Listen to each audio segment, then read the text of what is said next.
On avait évoqué la semaine dernière notre quatrième pilier, le sommeil.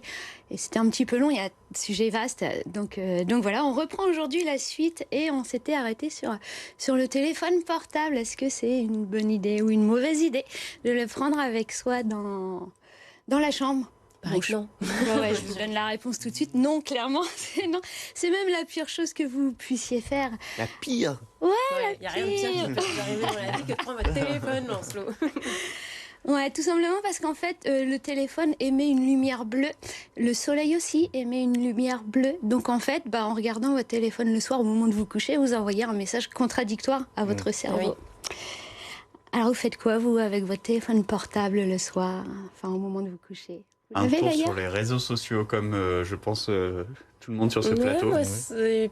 franchement, ouais. Ça Oui, dépend non, des mais Vous êtes pas bonne avant d'aller élève, dormir. peut-être. Non, en vrai, moi, je lis avant de dormir. J'avoue, je suis bonne élève. Mais... Excellent, excellent, Anaïs. Désolée, Aubert, pour une fois, c'est pas moi la mauvaise élève.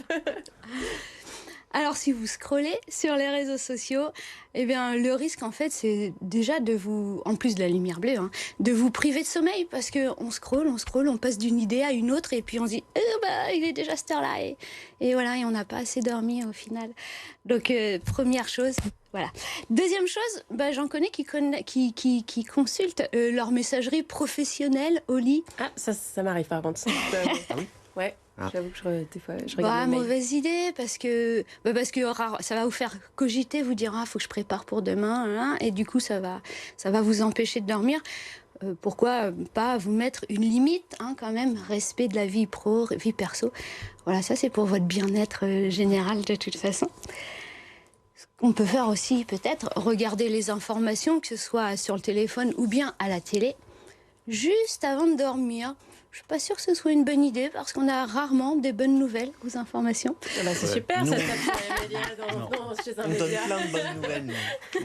Ah, sur BFM, non, c'est un peu Oui, différent. c'est On vrai, a des quand choses même. plus sympas. Merci. Merci, Non, mais Carole. j'avoue, c'est vrai. Pour d'autres, peut-être vous allez prendre des nouvelles de vos proches. Alors, si c'est votre moment détente, effectivement, pourquoi pas?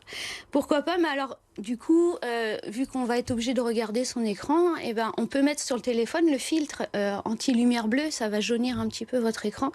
Et puis, vous pouvez aussi mettre des lunettes anti-lumière bleue. Si c'est pour la télé, par exemple, mettez vos lunettes anti-lumière bleue. Voilà. Donc, c'est moins d'impact.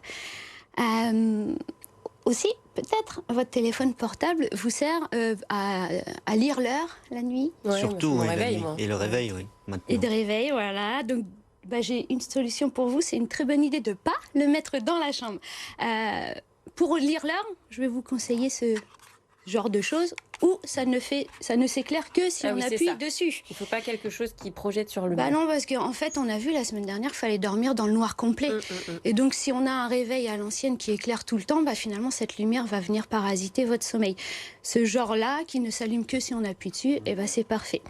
Et donc, si vous vous en servez de réveil de votre smartphone, vous le mettez en dehors de la chambre, ce qui fait que quand il va sonner, vous serez bien obligé de vous lever pour l'éteindre. Mais là, faut avoir Et une là, bonne du ouïe. coup, vous êtes debout. Faut avoir une bonne ouïe, quoi. Faut pas être un vous peu mettez sourd comme moi, plus quoi. fort. Et vous, Aubert, c'est quoi votre technique pour vous réveiller à l'heure? Mettre 4 réveils d'affilée. 4 réveils. Il paraît que c'est pas bon du tout. Est-ce Oui. que c'est vrai ça, Carole, de mettre... Oh non, il faut Il se faut lever se au lever au premier. premier réveil. Ah, mais carrément, il faut Mais se je fais lever comme au vous, premier. moi Ouais, en même temps. impossible. Oui, parce qu'en fait, à chaque fois, vous vous rendormez, vous commencez à relancer un cycle. Et finalement, plus vous allez repousser ce réveil, plus vous allez vous lever pas bien, quoi. Pas bien. Et donc quand on se réveille, qu'est-ce qu'on fait? On se lève, premier réveil et après? Oui, après, en fait, dès que ça sonne, posez les pieds au sol, ça donne le signal. Même si les yeux sont encore fermés, vous asseyez au bord du lit, ça veut dire « Ok, ça y est, il faut se lever ». On peut se motiver aussi en se disant « Allez, 1, 2, 3, go !» Et puis justement, on va aller la chercher, cette lumière bleue naturelle, la lumière émise par le soleil. Dès le matin, c'est là où il y en a le plus. D'ailleurs, le soleil en émet le plus le matin. Donc, pourquoi ne pas commencer à prendre son café dehors?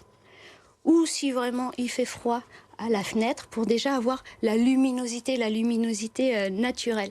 Et donc même quand il fait gris. Parce que cette lumière, elle va vous permettre de régler votre horloge interne. Elle va vous permettre d'améliorer votre énergie.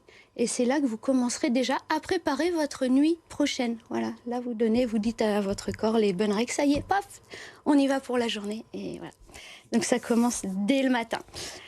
Dès le matin aussi, la pause café par exemple que l'on prend au travail, pourquoi ne pas aller la prendre dehors? Vous bénéficierez des bienfaits de la lumière naturelle. Et pourquoi pas aussi, comme on l'a vu, mais je le dis souvent, aller travailler en vélo ou à pied, ou si vous prenez le transport en commun, on descend à la station d'avant. Si on y va en voiture, on se gare loin et ça vous fait un petit peu de temps pour profiter de la lumière naturelle du soleil. Voilà, Aubert, vous êtes bon élève en fait, Oui. vous venez à vélo. Je viens à vélo, Et oui. puis longtemps, vous faites vos pauses dehors. Bon, presque bon élève, on ne dira pas pourquoi, mais c'est dehors quand même. C'est dehors. Oui, et d'ailleurs, à ce propos, souvent, les fumeurs sortent et puis ça, alors, l'accord, la cigarette, c'est pas ok. Mais par contre, ils prennent la lumière du soleil. Et pourquoi il y aurait que les fumeurs qui sortiraient? Les non-fumeurs, sortez. Allez prendre même si l'air. vous ne fumez pas. Exactement. Voilà, tout à fait. Allez vous faire du bien. Ça va vous permettre de sécréter la sérotonine, l'hormone du bonheur. Donc, 2 choses pour la sécrétion de la sérotonine, la lumière naturelle du soleil et le sport. Donc faire une séance de sport dehors, vous avez tout bon, c'est gagné. Voilà, ça va aussi réduire votre fatigue, apaiser votre mental. Et puis au passage, ça peut intéresser certaines personnes. Vous saviez que les personnes exposées à la lumière du matin ont tendance à avoir un IMC plus bas. Donc pour votre perte de poids, c'est favorable. La question que je me pose, je reviens sur le coucher, typiquement quand vous êtes sur les réseaux sociaux, qu'on lit ou n'importe quelle activité, comment on fait pour... c'est un peu dur de décrocher et de se dire, ok, il faut que là, j'aille dormir. Ouais, et pourquoi pas se mettre une alarme, telle qu'on se met une alarme le matin pour se lever, là on se met une alarme pour dire hop, ça y est, il est temps Sur son réveil, d'éteindre du les coup, ou écrans. sur son téléphone? Sur son téléphone, vous l'avez dans la main de toute façon. Donc voilà, on peut se mettre des limiteurs aussi. Ouais. L'alarme. Parce qu'il n'y a pas que le smartphone d'ailleurs, on a des personnes aussi qui sont très absorbées par leur travail, ça peut être n'importe quoi. Et puis qu'oublient d'aller se coucher, mettez une alarme, voilà, pour vous rappeler qu'il est là. La sieste, bonne ou mauvaise idée? Ah, très bonne idée, pas plus de 20 minutes, par contre 20 minutes c'est l'idéal. Les oui. micro-siestes. Alors, c'est pas mal. sauf pour vous, attention, on met toujours... Non, mais nous, c'est notre nuit, Oui, c'est mais nous- différent. Voilà, vous, c'est la moitié, On parle vous partagez votre nuit en 2. De sommeil. Mais pour les personnes qui arrivent à dormir 7 à 9 heures par nuit, oui, bien sûr, ils ont le droit à 20 minutes de Ouais, sieste. c'est ça en fait mon 7 à rêve. 8 heures. Ouais. Ouais. Vous imaginez ce que c'est? Ouais. Ouais, donc la sieste de 20 minutes. Ok. 20 minutes, on se réveille. Et voilà, ok. Super, Carole, merci. On a fait le tour de vos conseils, je pense. Ah, on peut en avoir... Si on a encore un petit peu de temps, on a un petit peu de temps, non Mais à chaque fois que je vous dis oui, vous Ouais. partez. Oui. Bon, Je vous allez. laisse 1 minute. Si on repense rapidement à la routine qu'on met en place pour les enfants, vous savez bien, on leur fait un bain chaud, et puis après on leur lit une histoire, et puis on leur met de la musique douce. On fait la même en fait. Faut qu'on fasse pareil, Ouais, bien sûr, faut faut que ça faire pareil s'arrête. pour nous. Voilà.